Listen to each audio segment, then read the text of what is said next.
അസ്സലാമു അലൈക്കും വറഹ്മത്തുള്ളാഹി. അൽഹംദുലില്ലാഹ് വസല്ലല്ലാഹു അലാ ഖതമിൽ അംബിയാഇ വൽ മുർസലീൻ. നിങ്ങൾ ധൃതി കാണിക്കാത്ത കാലത്തോളം നിങ്ങൾക്ക് ഉത്തരം നൽകപ്പെടുമെന്നാണ്. ധൃതി പ്രാർത്ഥന സ്വീകരിക്കാതിരിക്കുവാനുള്ള ഒരു ഉപാധിയായി മാറും. അതുകൊണ്ട് തന്നെ നമ്മുടെ പ്രാർത്ഥനകളിൽ ധൃതിയില്ലാതെ വളരെ ഗൗരവത്തോടുകൂടി നാം ശ്രദ്ധിക്കേണ്ടതാണ്. പ്രാർത്ഥന എങ്ങനെയാണ് സ്വീകരിക്കുക?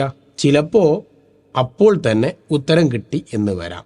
ചിലപ്പോൾ ആ ഉത്തരം ലഭ്യമാകുന്നത് സാവകാശമായി എന്ന് വരാം. പിന്നീട് എപ്പോഴെങ്കിലും ഉത്തരം കിട്ടിയേക്കാം.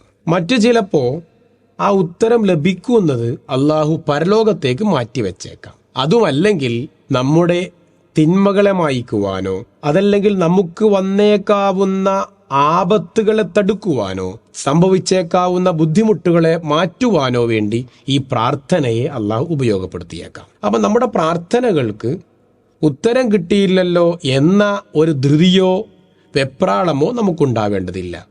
ചിലപ്പോൾ നമുക്ക് സംഭവിച്ചേക്കാവുന്ന ഏതെങ്കിലും ആപത്തുകളോ അപകടങ്ങളോ ബുദ്ധിമുട്ടുകളോ അള്ളാഹു നീക്കം ചെയ്യുന്നത് നമ്മുടെ ഈ പ്രാർത്ഥനയിലൂടെയായിരിക്കും. അപ്പം നമുക്ക് പ്രതീക്ഷിക്കുന്ന രൂപത്തിലല്ല നാം ആഗ്രഹിക്കുന്ന ഉത്തരങ്ങൾ ലഭ്യമാവുക എന്നർത്ഥം. അപ്പോൾ നാം പ്രാർത്ഥിക്കുന്നു, ഒരുപാട് പ്രാർത്ഥിച്ചു, വീണ്ടും പ്രാർത്ഥിച്ചു, എനിക്ക് ഉത്തരം കിട്ടിയില്ലല്ലോ എന്ന് നാം ബേജാറാവേണ്ടതില്ല എന്നതാണ് പറഞ്ഞതിൻ്റെ ചുരുക്കം. അതുകൊണ്ട് തന്നെ അള്ളാഹു ഇന്നക അൻത സമീ അൽ അലീം എന്ന് പറഞ്ഞതുപോലെ എല്ലാം കേൾക്കുന്നവനാണ്, കാണുന്നവനാണ്, അറിയുന്നവനാണ്. നമ്മുടെ നാഡീ സ്പന്ദനങ്ങളെപ്പോലും മനസ്സിലാക്കുന്നവനാണ് അവൻ. അതുകൊണ്ട് തന്നെ നമ്മുടെ ഈ പ്രാർത്ഥനയിൽ എന്താണ് ഹൈറ്, എന്താണ് ഷർറ്, നമ്മുടെ പ്രാർത്ഥനയിൽ എന്താണ് നമുക്ക് ലഭിക്കേണ്ടത്, എന്താണ് നമുക്ക് ലഭിക്കേണ്ടാത്തത്, നമ്മുടെ പ്രാർത്ഥനയിൽ എന്താണ് നമുക്ക് നഷ്ടപ്പെടേണ്ടത്, എന്താണ് നാം തിരിച്ചെടുക്കേണ്ടത് എന്ന് നമ്മേക്കാൾ ബോധ്യമുള്ളവൻ നമ്മുടെ സൃഷ്ടാവായ അള്ളാഹുവാണ്.